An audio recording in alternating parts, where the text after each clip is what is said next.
Bonjour à tous, je m'appelle Julien Pellabert et je suis négociateur professionnel.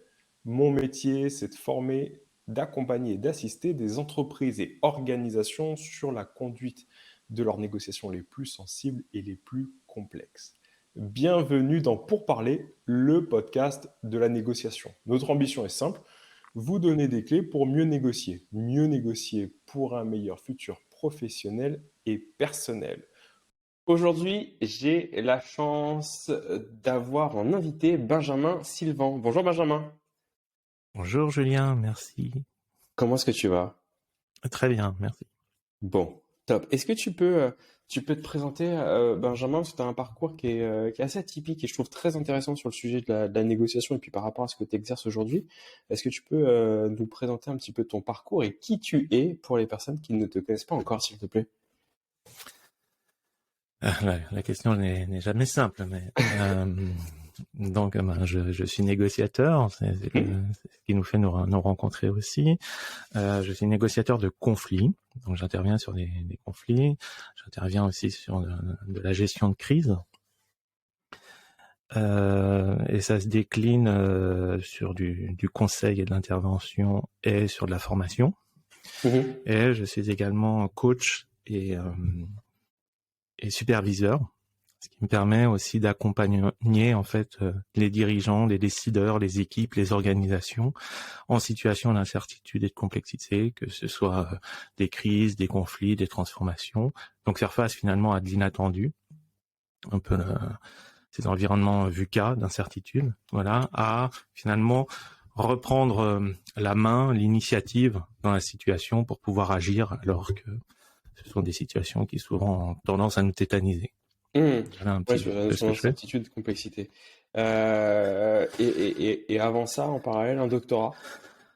Alors j'ai un doctorat de philosophie des sciences cognitives qui remonte un petit peu à l'époque où les sciences cognitives n'étaient pas encore structurées comme discipline. Donc ça remonte un petit peu. Mais déjà sur ces questions, un petit peu de transformation, de changer d'état d'esprit ou de manière de penser et dans les interactions avec les autres. Un parcours d'enseignement Mhm. universitaire, de recherche, et puis un passage par de grandes entreprises internationales aussi pour entrer dans le terrain. Et depuis 2017, j'ai fondé Coach Nego, donc j'interviens en indépendant et en support en collaboration avec des cabinets de gestion de crise, de Mhm. négociation, voilà.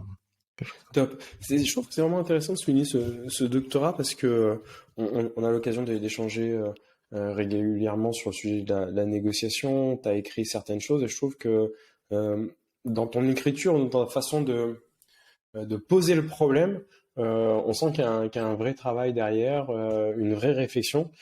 Et ça va nous amener aujourd'hui à traiter ce sujet qui est le problème. Parce qu'on a plusieurs dimensions dans la négociation, on a les Mhm. parties prenantes, les personnes, on a le processus qui est la négociation en tant que telle. Et puis tout à l'heure, tu as parlé de coaching ou de médiation, qui sont d'une Yes. certaine manière une façon d'appréhender pardon, le processus sur la résolution du conflit. Et puis on a vraiment l'élément central, hein, qui est le problème, le désaccord, le conflit. Je sais pas comment est-ce qu'on va exprimer ça. Est-ce que tu peux nous donner un petit peu plus de matière sur c'est quoi cette notion de problème, cette dimension, comment est-ce qu'elle se caractérise, et puis généralement, on va peut-être y arriver, mais quand on est capable de bien définir un problème, c'est peut-être aussi plus simple de le résoudre.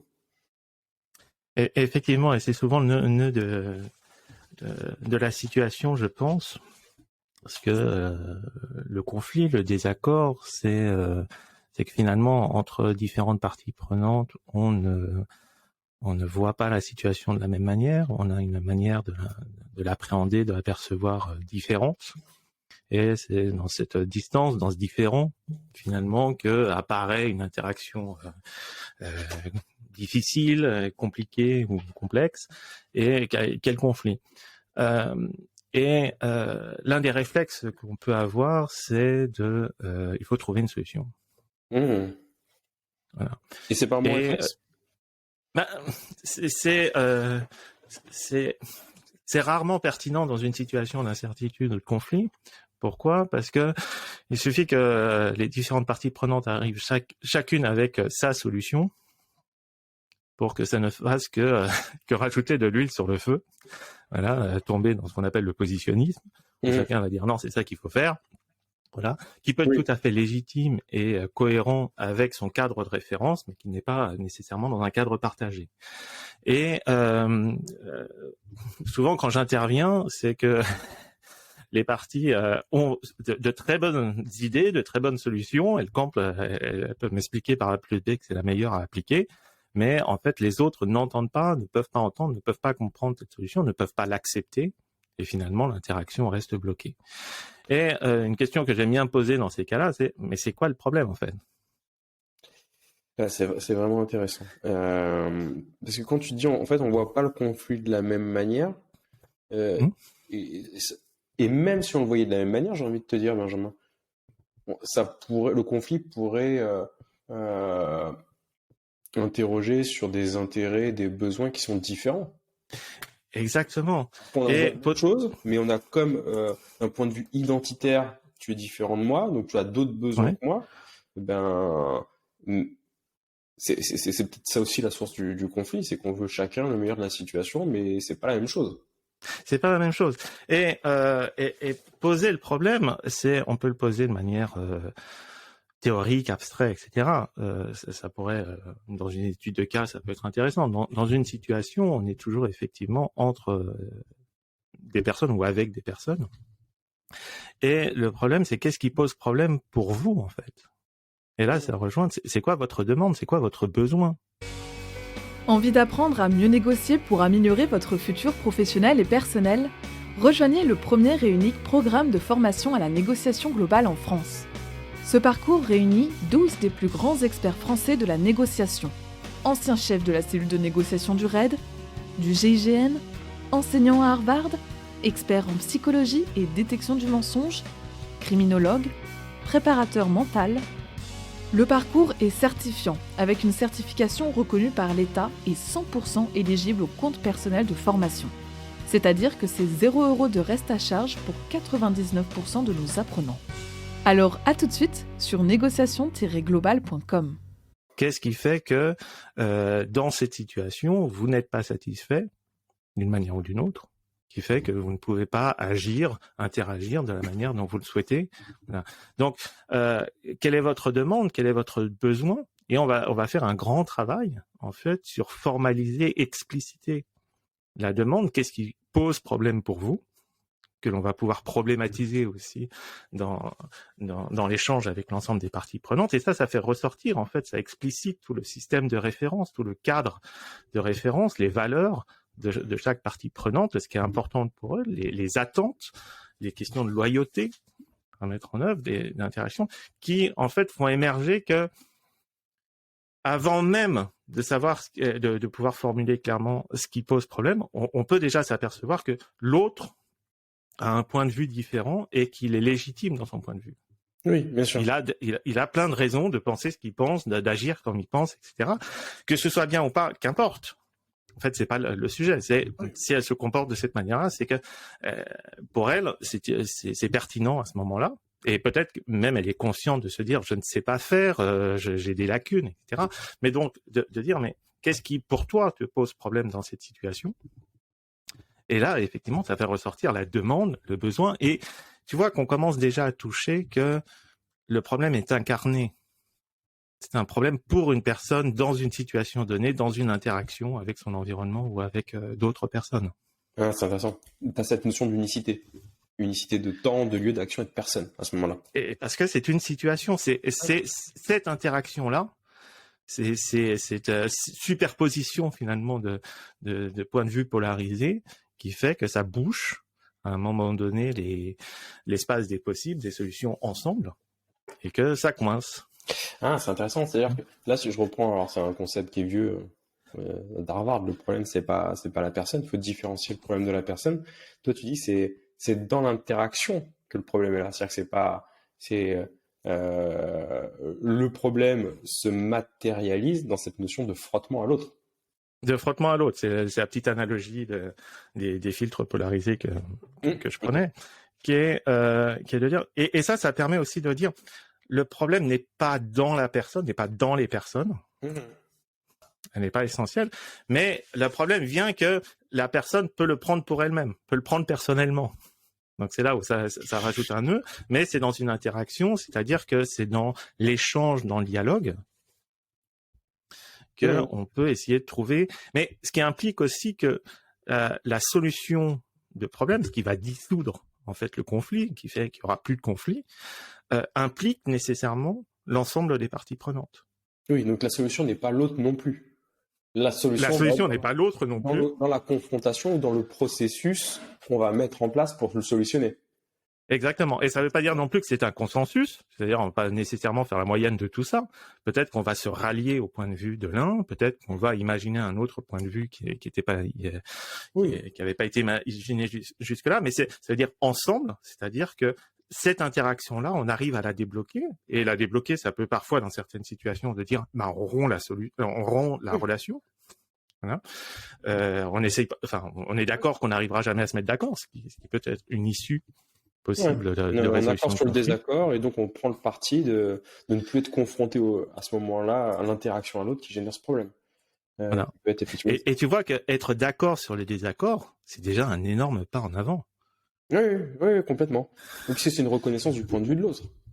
C'est une reconnaissance du point de vue où que l'autre ait un point de vue différent au moins d'une autre.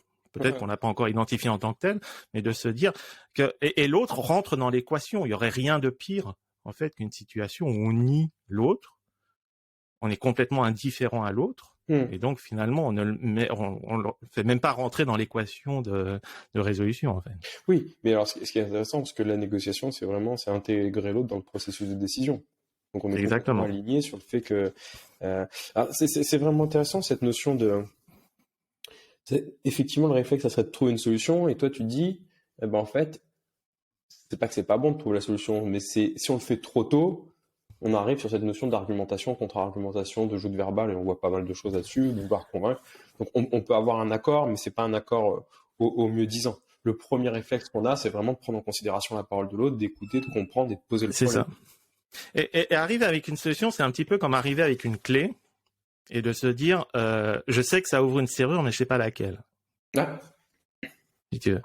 Et de dire, certains arrivent même en disant, regardez, j'ai un trousseau de clés, mais je sais pas si ça ouvre la serrure. Poser le problème, c'est dire, c'est quoi? T'es face à une porte que t'arrives pas à ouvrir, et de dire, j'ai besoin d'ouvrir cette serrure-là, peut-être. Mais peut-être que le problème, est-ce que c'est ouvrir la serrure, c'est ouvrir la porte, c'est entrer, c'est, tu vois, et de le poser, tu peux ouvrir, en fait, un champ de solutions possibles que tu n'avais pas nécessairement imaginé, et peut-être que la clé que tu apportes, on n'en fera rien parce qu'elle elle a rien à voir avec cette serrure-là, tu vois.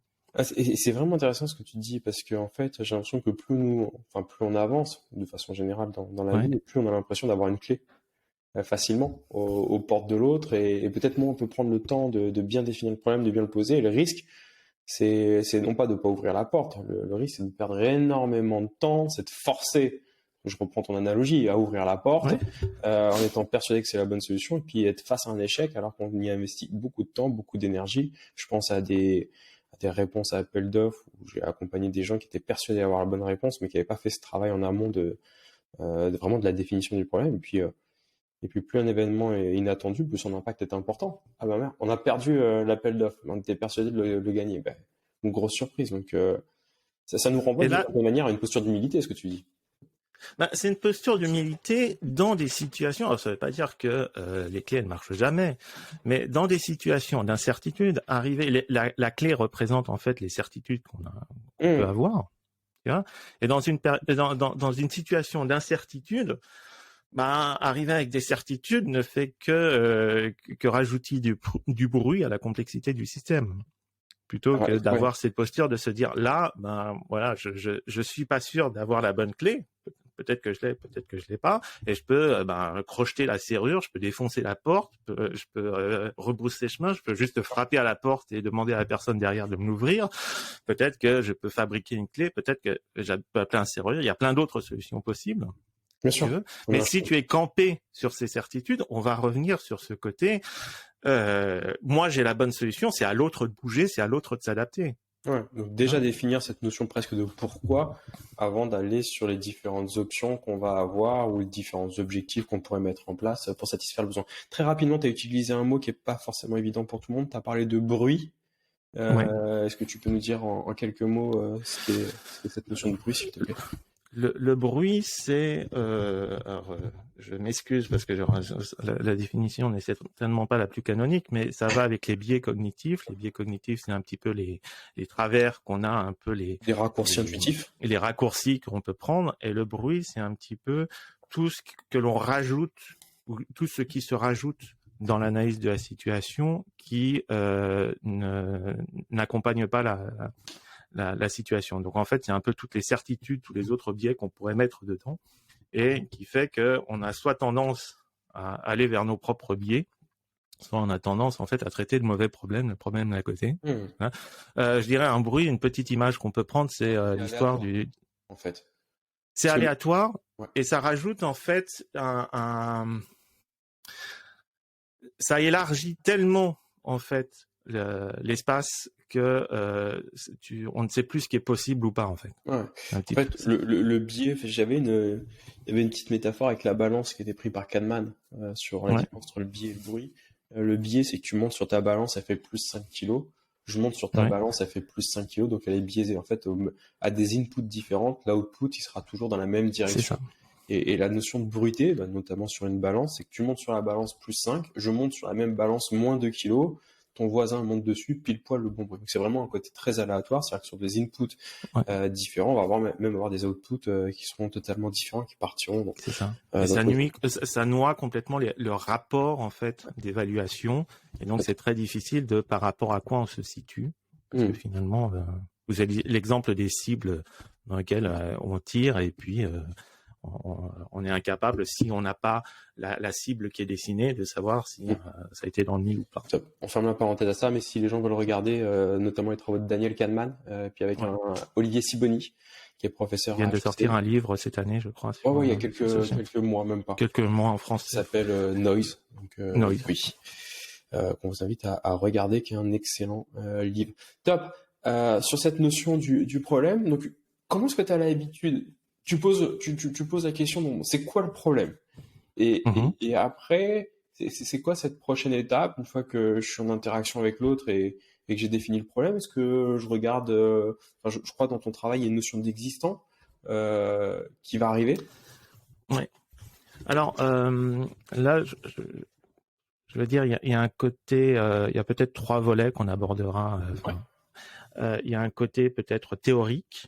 D'accord. Qui explique en fait que finalement poser le problème, ça permet de poser ce qu'on appelle l'objectif commun partagé, ou le FT, l'état final partagé, qui est un peu l'horizon de se dire voilà ce que l'on pourrait atteindre au mieux ou pas, donc qui est une espèce qui pourrait être proposée comme étant une solution idéale.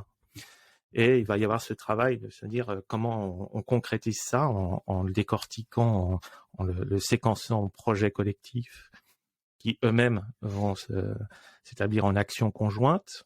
C'est-à-dire, on arrive à l'approche de l'alpiniste qui dit je vais atteindre le sommet, puis pour ce faire, je vais faire des segments de cordée, et puis je vais commencer à passer à l'action. Ça serait un peu l'approche, j'allais dire, théorique qu'on peut mettre sur le papier. Est-ce qu'on peut juste rester là-dessus, parce que c'est intéressant, c'est-à-dire que tu dis, une fois qu'on a défini le problème, cette notion de pourquoi et d'une certaine manière cette ligne de crête, cet équilibre sur lequel on veut aller,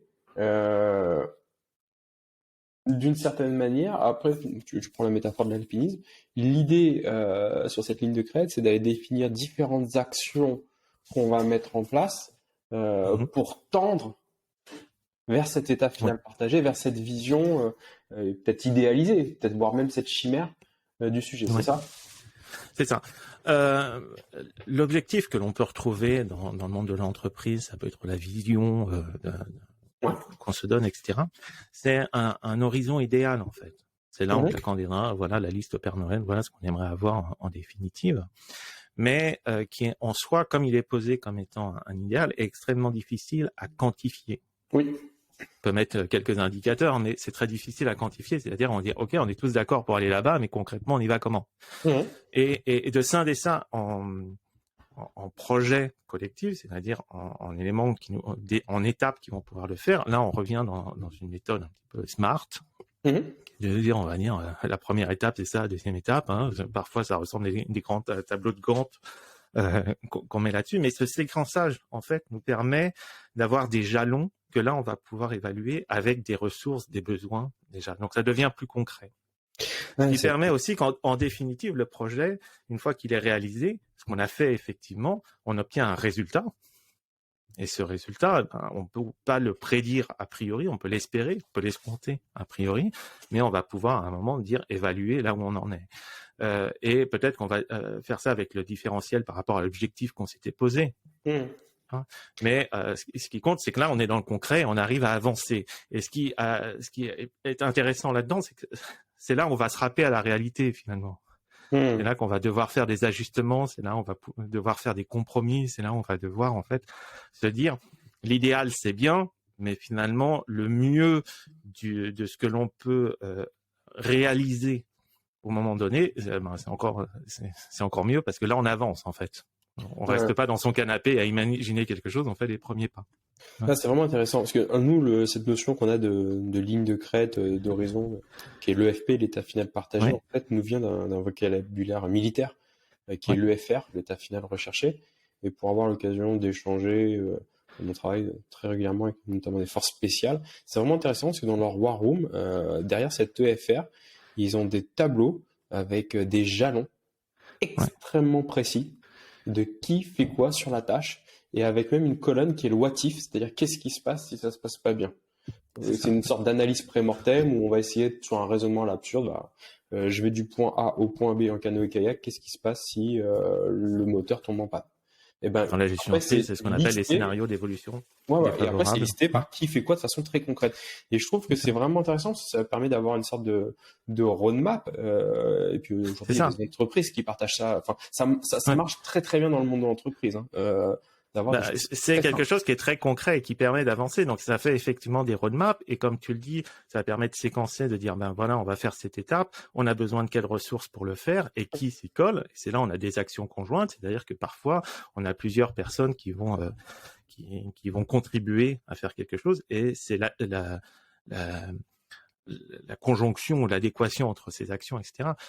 Sidney Lumet avait une très belle définition du directeur de film, du réalisateur de film. Il disait, c'est celui qui s'assure que tout le monde fait bien le même film. Et il y a ce côté un petit peu que ça veut pas dire que tout le monde fait la même chose, mais on doit s'assurer en fait que les pièces du puzzle s'assemblent bien. Et c'est là où on a une coordination. Mais ça veut dire que cette adéquation, cette conjonction d'actions entre les personnes implique qu'il y a une forme de coordination, bien sûr, de facilitation, etc. Et là, en fait, on construit le plan plutôt que d'avoir fait le super plan a priori. Et c'est plus simple si on s'est mis d'accord sur le pourquoi, parce qu'après, même si on n'est pas d'accord sur cette notion de comment, ou de quoi, de critères qu'on retrouve en négociation, ou d'options, on peut toujours revenir sur ce petit dénominateur commun qui est pourquoi est-ce qu'on est là. Et il y a une autre chose qui est très importante, et ce que tu dis, c'est que si on est d'accord sur le pourquoi, en un ou deux mots, le pourquoi le pourquoi, ça permet aussi d'enlever les contraintes sur le comment. Qui permet de dire aussi que chacun peut finalement contribuer ou peut s'engager aussi dans comment il peut contribuer. Et parfois, c'est là où on peut avoir des innovations qui fait que ça enrichit, en fait, où chacun peut dire, tiens, si on fait ça un peu différemment, moi j'ai appris à le faire comme ça, etc. On peut s'enrichir mutuellement, mais sachant que tout le monde va apporter sa pierre à un objectif qui est bien commun, en fait. On sait l'état qu'on cherche. Et puis ça, je dirais, c'est un peu l'approche théorique, c'est-à-dire telle qu'on peut l'enseigner en disant voilà ce qu'il faudrait faire. Mais alors, et en plus, ta notion d'innovation ne peut venir que de ta capacité à avoir un désaccord avec l'autre. Parce que la créativité ou l'innovation n'intervient que dans un cadre qui lui permet. Si tout était libre, il y aurait moins cette notion de créativité et d'innovation. C'est parce que je dis Benjamin, j'entends ce que tu dis, et en même temps, est-ce que ça serait absurde qu'on le fasse de telle manière qu'on va commencer à créer, innover. C'est vraiment intéressant. Et cette EFP, on en a parlé quelques secondes avant de commencer Ouais. l'enregistrement. Est-ce qu'on peut pas dire d'une certaine manière, pour reprendre un terme qu'on trouve en négociation, que c'est une forme d'ancrage, en fait? C'est une forme d'ancrage, et c'est une forme d'ancrage Pas qui numéraire. appelle Ouais. numéraire et qui appelle cet échange. C'est-à-dire, Ouais. on pose ça et on va le challenger finalement sur comment on peut. Et c'est pas en fait le résultat, Oui. c'est pas la solution, c'est en fait un point qui permet en fait d'aller investiguer autour les solutions acceptables et satisfaisantes pour l'ensemble des parties prenantes. C'est une forme vraiment de vision. C'est ça. C'est cette cité d'or comme au Moyen-Âge qu'on va chercher à atteindre, et puis derrière on va jalonner le chemin avec en plus capacité d'avoir des quick wins, donc des choses qui vont aussi construire la relation, et notamment sur la théorie de l'engagement, qui vont permettre d'aller peut-être de plus en plus loin sur son sujet et peut-être plus facilement. Et en négociation, ça revient à construire les points sur le mandat. Hein. Top. Donc en faisant ce travail, finalement, on va délimiter les points idéaux, les points de rupture, les points, etc., les zones d'accord possibles ou pas, les différentes branches, etc. On est en train de construire ça quand on pose le problème de ce côté-là. Donc ça, c'est la partie théorique. C'est la partie théorique. Après, il y a la partie, je dirais, pour le mettre en œuvre, la partie posture. D'accord. Du négociateur ou du facilitateur, du médiateur là-dessus.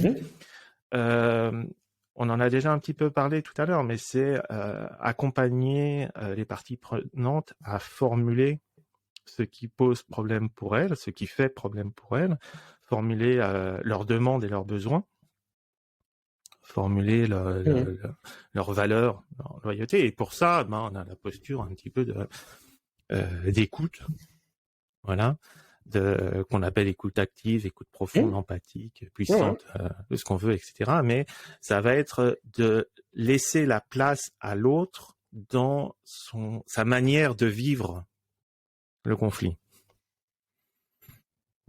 Et ça, c'est un moment aussi où on peut ventiler des émotions, on peut aussi avoir toute la phase sur le mensonge qui peut être dedans, etc. Mais c'est comment chacun se positionne en tant que personne avec ce vécu-là. Et l'idée ici de faire passer d'une logique pour-contre, je suis pour l'autre ou je suis contre l'autre, une position d'antagonisme finalement des parties prenantes, à une logique de avec et sans. Avec l'autre ou sans l'autre, et qui est là en fait un gradient en fait, quelque chose qui est plus qualitatif, où chacun devient protagoniste finalement de l'interaction. Et l'idée, ça va... Pardon ? Est-ce que tu aurais un exemple ? Comment ça se matérialise ? Je trouve ça intéressant cette notion de position pour contre avec sans. Est-ce que tu aurais un exemple sur cette formalisation du sujet qui te vient en tête ? Un pour contre, c'est l'interlocuteur qui va te dire la solution c'est ça, c'est ça qu'il faut faire, et tu es avec moi ou tu es contre moi. Soit tu adoptes ma solution. D'accord. Et à ce moment-là, tu es pour, et soit tu es contre, mais il n'y a pas de nuance finalement, c'est très manichéen. Ouais. Et si tu es contre moi, ça veut dire que tu m'aimes pas, tu es un salaud, voilà, tu n'as rien compris au problème, etc., etc. Et donc, ça bloque, ça polarise de manière très, très forte. Et ça a tendance à donner du positionnisme. Sur une guerre de position, complètement. C'est une guerre de tranchées, une guerre de position, et d'exacerber finalement les ressentis ou les émotions fortes, qui est de dire je suis coincé finalement. C'est à prendre ou à laisser un peu. Et c'est un peu cette approche de dans une négociation, il y a nécessairement un gagnant et un perdant en fait. Ouais. Ok, j'entends. C'est-à-dire que là, tu es totalement dépendant de l'autre à ce moment-là. Tu es dépendant de l'autre, et donc soit tu vas chercher... Et c'est là, ça génère un processus de résistance, en fait. Bien sûr. Oui, parce que tu de soumission ou de résistance. Plus tu imposes, plus l'autre va s'opposer. Exactement. Et c'était une des formes du dialogue social qu'on a pu voir dans l'histoire et certains relents, qui est un petit peu... nécessairement. Et là, c'est quasiment une guerre identitaire. C'est-à-dire qu'il y a facilement une confusion identitaire entre le porteur du message et son message, finalement, ce qui rend très très compliqué le dialogue, parce que finalement c'est plutôt un processus d'allégeance ou de loyauté qu'autre chose. Passer dans une logique avec et sans, ça serait se dire, finalement on est d'accord qu'on ne sera jamais d'accord. Ok. Et donc à ce moment-là, autant se quitter là et de se dire on va pas épuiser nos ressources à se taper dessus, à essayer de se mettre d'accord alors qu'on est d'accord qu'on ne le sera jamais. Donc là on peut faire sans, c'est-à-dire on peut rompre la relation, mais on peut la rompre de manière éclairée d'une certaine manière. C'est-à-dire qu'on est d'accord pour se dire on va pas faire affaire ensemble parce qu'on n'arrive pas à se mettre d'accord sur les conditions, etc. Donc on va pas faire on va pas faire de partenariat ensemble, on va pas faire de contrat ensemble. Okay. Se faire avec, c'est de se dire, ça rejoint cette logique d'objectif commun, projet collectif et action conjointe, c'est-à-dire qu'est-ce qu'on peut faire ensemble de telle sorte que chacun contribue à sa manière, à sa part, pour que ensemble on puisse faire émerger quelque chose que individuellement on serait incapable de faire seul. Là, tu en arrives vraiment sur le sujet qui est la définition même de la négo. C'est-à-dire que si je suis en négociation avec toi, c'est pour obtenir plus avec toi que si j'étais tout seul. Voilà. Et là, on peut pas dire, même, tu vois, on n'est plus dans gagnant le win-win en fait, puisque en fait, on est ensemble. Donc, tu as une entité, tu fais émerger en fait un espace d'interaction possible qui de manière très polarisée, c'est-à-dire que si on va dans le sans de manière, on va pas faire avec sans, mais on se tape dessus, tu peux être dans le contre, tu dis tu grilles des ressources pour rien. Et le avec, ça peut très bien être en faveur d'une des positions. Donc tu peux avoir un avec pour, pourquoi pas.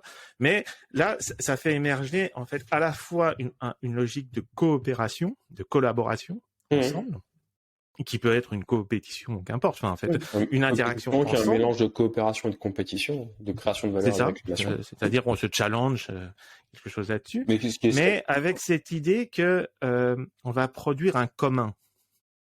On va produire quelque chose qui naît de l'interaction. Et ce ensemble, en fait, ce avec, permet de reconnaître, de laisser une position à l'autre, et donc se donner à soi-même une position dans l'interaction, mais pas au détriment de l'autre, pas par rapport à l'autre, mais par rapport à qu'est-ce qu'on peut faire ensemble, qu'est-ce qu'on peut apporter. C'est vraiment intéressant, parce que ça veut dire que en changeant ton cadre de compréhension, tu t'ouvres un champ des possibles plus large.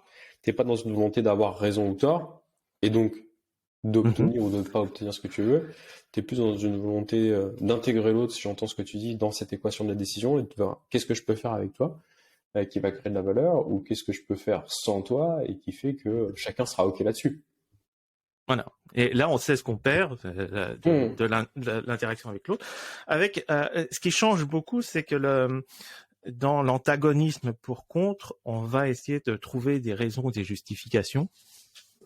Ouais. Alors que dans le côté avec ou sans, on va être protagoniste, au sens où on va être auteur de la solution, on fait partie de la solution, et là on va plutôt aller chercher ce que l'on peut faire en commun.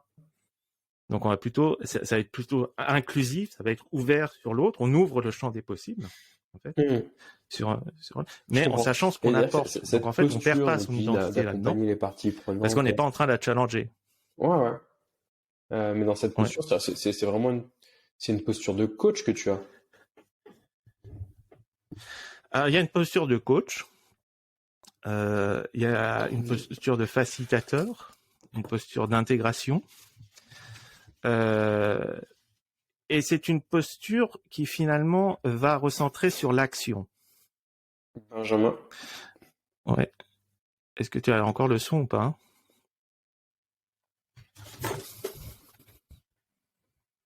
Allô, allô?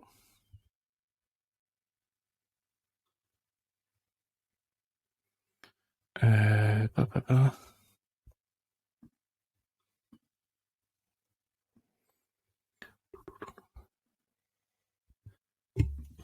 Allô, allô?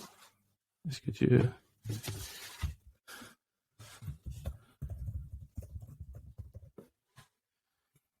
ta, ta, ta.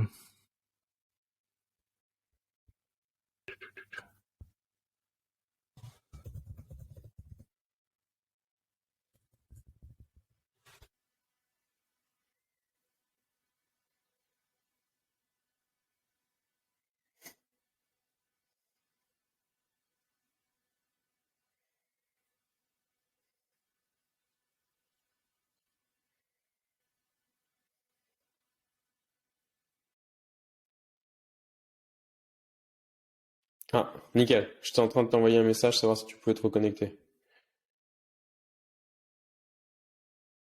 Et j'ai plus de son. Attends. T'es sur mute.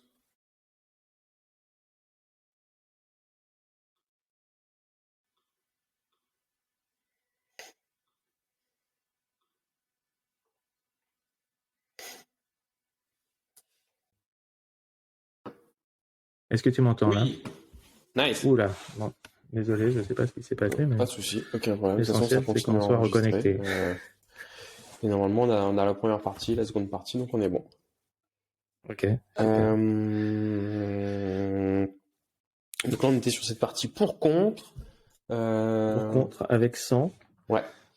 On Et donc, enchaîne à la ça limite permet... sur- Ouais. Ouais. Et tu me disais que c'était la posture de coach un petit peu. Ouais, attends, qui je était, note 35, ouais. la reprise. Oui, donc ce que j'entends, Benjamin, dans ce que tu dis, en fait, sur cette notion de posture, d'accompagner les parties prenantes, à les aider à poser le problème, tu es vraiment dans une notion de coaching, dans le sens très maïeutique. C'est-à-dire que tu pars du principe que les protagonistes, les acteurs ont les éléments sur cet existant ou ce dont ils ont besoin pour résoudre le problème, et tu viens vraiment sur cette notion de processus pour les aider à accoucher, ou en tout cas à mettre des mots sur les mots, mais avec peut-être une implication émotionnelle moindre. Oui, et c'est effectivement une posture de coaching. C'est comme ça que j'allie aussi le coaching dans cette pratique, qu'il soit individuel et collectif. Et cette idée, c'est à la fois une maïeutique, mais pas une maïeutique de la personne à la solution en elle. Oui. C'est une maïeutique de la personne et c'est son problème, en fait. Donc, en fait, elle est impliquée, et pour qu'elle soit engagée dans la résolution de cette difficulté, de ce conflit, de ce problème, il est nécessaire qu'elle en soit l'auteur. Et donc, ouais. Qu'est-ce que tu dis qu'est-ce que tu veux dire quand le but n'est pas de la personne vers la solution, mais plus vers le problème? C'est-à-dire que c'est intéressant. C'est-à-dire que tu vas passer davantage de temps à aider la personne à trouver les mots et de définir correctement le problème pour que la notion de solution, elle puisse l'accoucher par elle-même, plus que du temps par rapport à un problème ou une attente formulée pour se rapprocher de la solution avec ce que toi tu penses être la bonne solution. Okay. Pourquoi? Parce que ce que j'observe sur le terrain, c'est que il est assez facile pour les personnes d'imaginer une solution. Ouais. Par contre, si ça pose problème, c'est que une interaction avec l'environnement ou avec d'autres personnes n'est pas satisfaisante pour cette personne. Et en fait, ça touche plus ici à son cadre de référence, à son système de référence, c'est-à-dire quelles sont ses valeurs, quels sont ses principes de loyauté, quelles sont ses attentes, quelles sont ses aspirations, quels sont ses besoins, quelle est sa manière de concevoir et de percevoir le monde finalement.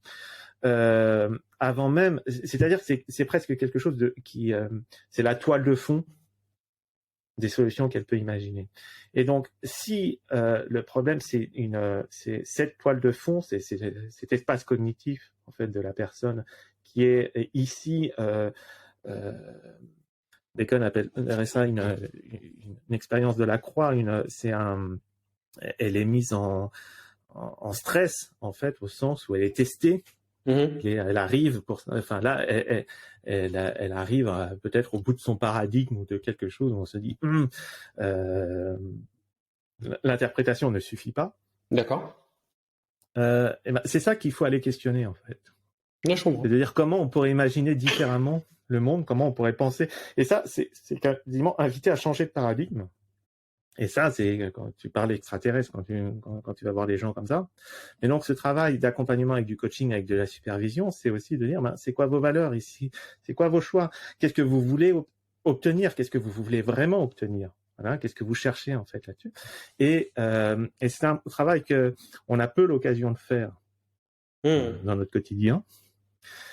Et on a tendance un petit peu à dans une situation stressante, un petit peu d'incertitude, anxiogène, à se replier sur sa base et donc sur ses certitudes.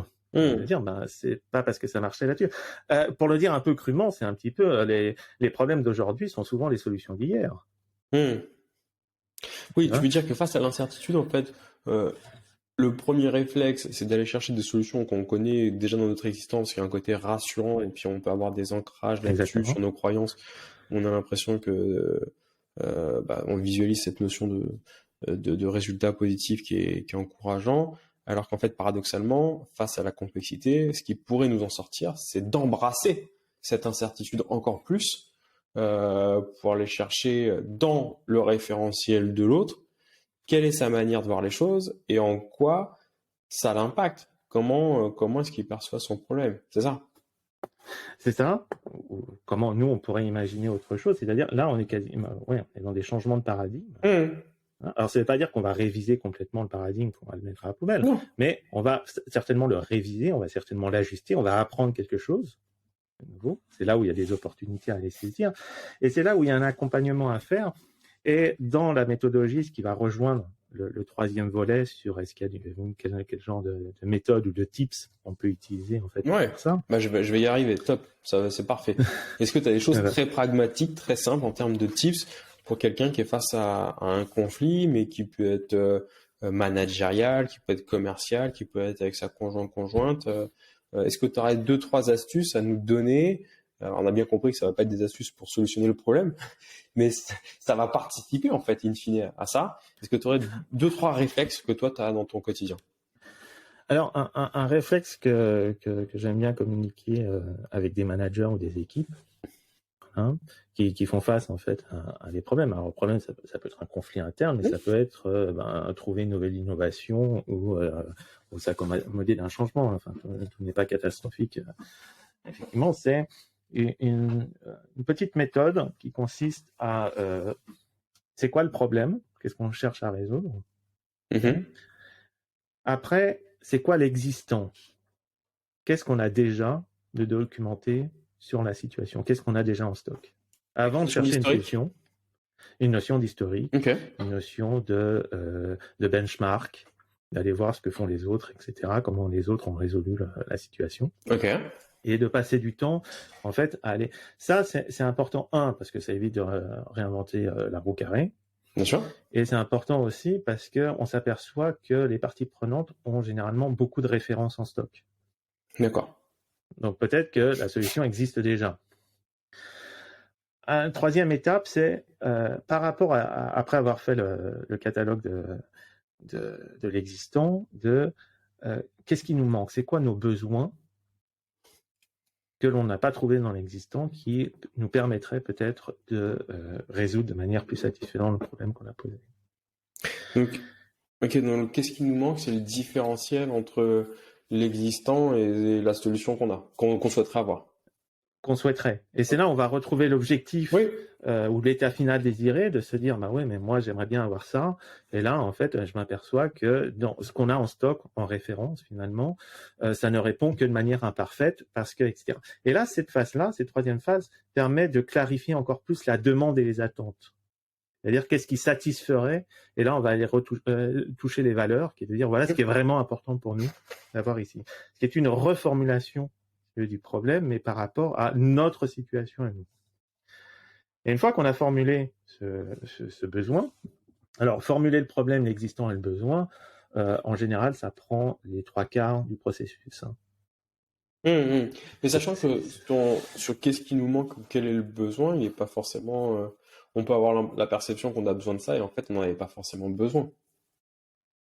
Et c'est ça qu'on va pouvoir évaluer aussi par rapport à l'existant, D'accord. de se dire est-ce que on a quelque chose, on imaginait, il nous faut absolument un truc tout neuf, et puis finalement on s'aperçoit que un truc qui existe déjà peut être suffisant. Sur les valeurs, ça peut déjà les secouer un peu.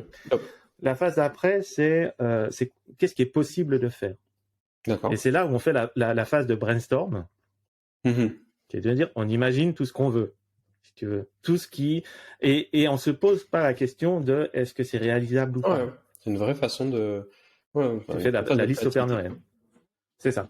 Donc, et ça c'est important parce que bien souvent, quand j'accompagne les équipes, elles commencent par le brainstorm en fait. Mais ils n'ont pas posé le problème. Elles n'ont pas posé le problème ou ils n'ont pas fait le catalogue de l'existant. Et donc parfois, on s'aperçoit que l'existant suffit à résoudre le problème. Donc, alors, on s'arrête là. Et donc, il y a cette phase de brainstorm après, d'examen du possible. Et après, on va pondérer le possible, de dire qu'est-ce qu'il est nécessaire de faire, par quoi, parmi les possibles qu'on a imaginés, par lesquels on doit commencer. Est-ce qu'il y a une chaîne causale? Est-ce qu'il y a des trucs? Qu'est-ce qui nous permet, en fait, d'avancer? Et c'est là, après, on va faire un plan d'action. Et ça, ce processus, pour l'accompagner en entreprise, en équipe, au début, ça paraît un peu scolaire, etc. Mais très, très vite, j'ai vu des équipes de direction qui, en 5 minutes, ont fait le truc et ont débloqué un problème qui était là depuis 6 mois, en fait. Oui, non, c'est vrai, ouais. C'est vraiment De toute façon, tu aides à travers une méthodologie pour poser le problème. C'est ce qu'on disait d'une certaine manière. C'est que quand le problème, il est bien compris et il est clair pour tout le monde, c'est beaucoup plus simple d'y apporter des réponses que quand il est opaque, que quand c'est une boîte noire. Et je me souviens de séquences de négociations en entreprise. On a passé 2 jours à définir, enfin, avec les parties prenantes, de dire qu'est-ce qui pose problème. Et c'est là, peut-être un deuxième tips, c'est de décrire le problème sous forme d'une question ouverte. C'est-à-dire? Donc, question ouverte par rapport à question fermée. Question fermée, c'est une question qui se répond par oui ou par non pour un fait. D'accord. Ou un chiffre. Question ouverte, il n'y a pas une réponse, une seule réponse attendue. Et le petit titre qu'on utilise, et qu'en général, on dit que c'est une question de Q. C'est-à-dire que tu mets toujours un Q devant un premier mot qui commence par Q, qui, que, quoi, etc. D'accord, ouais. Ça aide, en fait, à ouvrir plutôt que de dire est-ce qu'il faut faire, blablabla. Et de l'écrire et de travailler ensemble durant tout le processus, finalement, d'émergence du problème, de problématisation, d'arriver, en fait, à une formulation écrite du problème sous forme de question qui est acceptable par toutes les parties, c'est-à-dire toutes les parties se disent ouais, ça c'est le problème qu'on doit traiter. Peut-être que c'est pas le seul, peut-être qu'on peut faire émerger plusieurs problèmes là-dessus. Et je me rappelle donc d'une situation. Si tu es face à un manque de productivité dans une équipe ou avec des conflits, ta question ou ta définition du problème, c'est comment maintenir un niveau de productivité supérieur à X% sur cette année, par exemple. Ça peut être ça, ça peut être aussi qu'est-ce qu'il fait que l'on n'arrive pas à avoir X% de productivité. C'est qui, en fait, est responsable de la productivité. Tu peux aller sur ce type de question dans ta définition du problème, c'est intéressant. Et tu vas, en fait, parfois, tu vois, on va te dire, oui, tout le monde est d'accord pour faire X%. Qui évalue le X%? Définitivement. Et là, on s'aperçoit dans une boîte que personne ne sait qui, finalement, est garant. En fait, ça peut être un problème au sens de dire on ne sait pas mettre un garde-fou avant. On ne sait pas poser des limites. Donc, en fait, on ne sait pas ajuster le tir. On sait juste quand on s'est planté, en fait. D'accord, c'est intéressant. C'est dans ta définition du problème. Enfin, pour le coup, tu ne sais pas ce que tu ne sais pas et tu peux en découvrir au fur et à mesure. Et tu peux en découvrir. Et bien souvent, en fait, la formulation à laquelle on arrive paraît très, très éloignée à la demande initiale. Mais ça peut même aller, tu vois, je sais pas, on prend les exemples des États européens sur le déficit acceptable ou pas. C'est à un moment où tu peux aussi te poser, mais comment on s'est mis d'accord sur 3% en fait. Oui, tout à fait. Tu vois, tu peux aller questionner les indicateurs, tu peux aller aussi questionner est-ce que c'est pertinent, tu vois. Et il y a des entreprises que j'ai accompagnées qui ont changé leurs indicateurs en disant, au lieu de regarder le taux de productivité horaire, on va regarder en fait la qualité de réponse au client dès le premier appel. Ouais. Passionnant.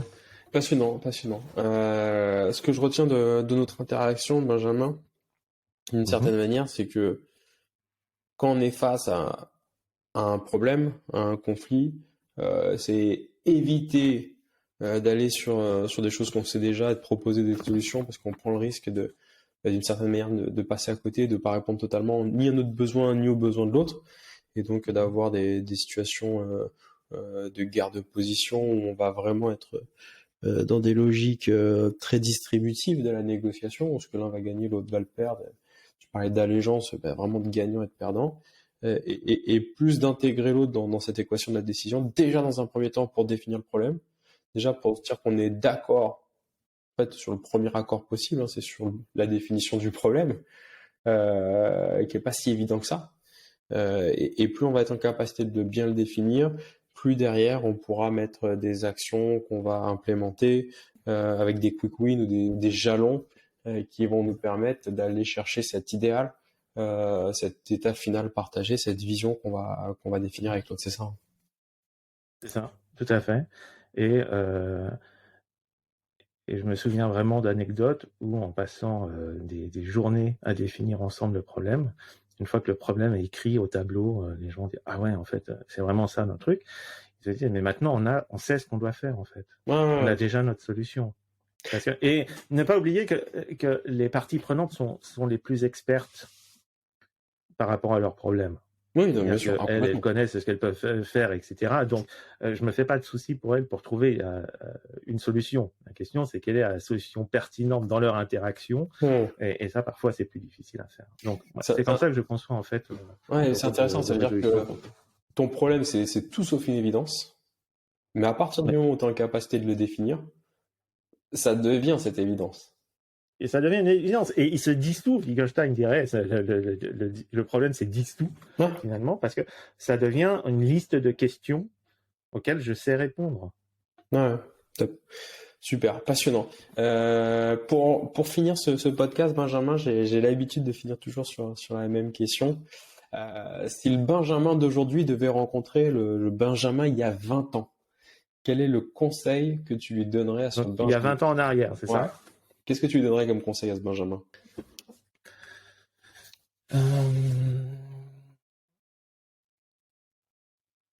Je lui dirais que tu pourrais peut-être gagner du temps en restant sur ton intérêt pour le problème plutôt que d'essayer à tout prix de trouver une solution. Ah, génial. Plus on investit du temps à définir le problème et plus paradoxalement on va gagner du temps. On va gagner du temps. Donc, dépêchons-nous de prendre notre temps, peut-être. Exactement. Super. Écoute, Benjamin, un très, très, très grand merci pour la qualité de l'échange. C'était passionnant. Je mets ton lien pour les personnes qui veulent te retrouver sur LinkedIn ou sur ton site professionnel en bas du podcast ou de la vidéo. Merci à toi pour cet échange. Et c'est toujours passionnant de se nourrir mutuellement des réflexions. C'est plus que partagé. Merci à tous. On se dit à dans 2 semaines dans un nouvel épisode de Pour Parler, le podcast de la négociation. Merci. Envie d'apprendre à mieux négocier pour améliorer votre futur professionnel et personnel? Rejoignez le premier et unique programme de formation à la négociation globale en France. Ce parcours réunit 12 des plus grands experts français de la négociation. Anciens chefs de la cellule de négociation du RAID, du GIGN, enseignants à Harvard, experts en psychologie et détection du mensonge, criminologues, préparateurs mental.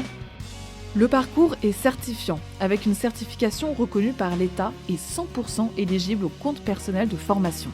C'est-à-dire que c'est 0 € de reste à charge pour 99% de nos apprenants.